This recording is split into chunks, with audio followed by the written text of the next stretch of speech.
Hi guys! Welcome to my Facebook page. Ito na nga pala yung pangatlong araw natin sa pagbablog. Siya nga pala yung aking videographer at ngayon nga ay magtuturok tayong baka at magpupurga.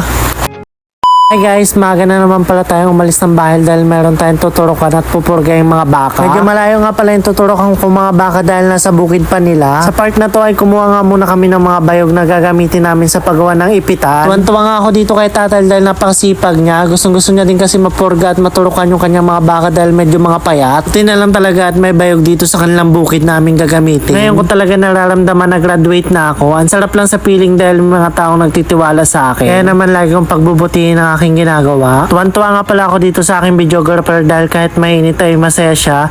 Buti na nga lang talaga at walang pasok at may katulong ako dito sa aking pagbablog. Nimulan na nga pala ni tatay ang pagukay dito sa gagawin naming ipitan.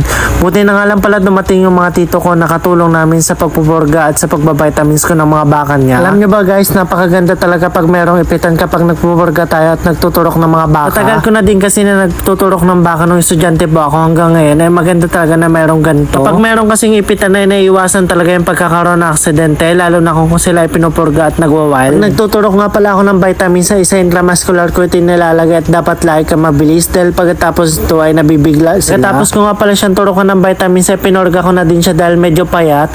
Sa paggawa nga pala nito ay dapat laging hindi katakot. Alam nyo ba guys, sa pagpupurga ay dapat alam nyo din kung gaano kabigat yung hayop para dun sa ilalagay nyong gamot. Ito naman yung pangalawa kong binitamins na baka. Hindi ko na nga pala siya pinurga dahil buntis. Hindi ko nga palagi sa pagtuturok ng baka ay dapat lagi tayong mabilis at maingat dahil ngayon paan na pwede tayong masipa. Tapos ko nga pala siyang turukan ay sinungkatan ko naman dahil gusto ko nga malaman yung kilo. Hindi na lang talaga at mabait yung baka ngayon. Ang kukunin ko lang pala yung heart guard at body length. Ito lang sa inyo guys, nung nasa OJT ako sa Nueva Ecija, ganito din kasi yung ginagawa namin kaya medyo marunong na ako. Katuwa nga pala magsukat nun dahil Wagyu cattle yung aming mga sinusukatan. Pero tayo ngayon ay graduate na, ay masayang alaala na lang yun. Yung mga natutunan ko ngayon ay siyang ginagamit ko ngayon. Man yung sumunod na tinusukan ko ng vitamins, hindi ko na nga pala siya pinurga dahil buntis. Tungawa nga pala ako dito sa huli kong tutusukan baka dahil medyo payat. Napakahalaga talaga na nababitamins at napupurga natin ng ating mga alagang baka. Buti na lang talaga at marunong ako nito. Malaki talagang tulong ito sa mga farmers lalo na sa kanilang mga alaga. Diretso purga na nga pala ang aking ginawa. Sa pagpupurga nga pala ng baka ay sinusigurado ko na malulunok talaga nila yung gamot. Sana nga tumaba itong baka pagkatapos kong purgain at vitamins at hanggang dito na lang. Maraming salamat sa inyong panonood.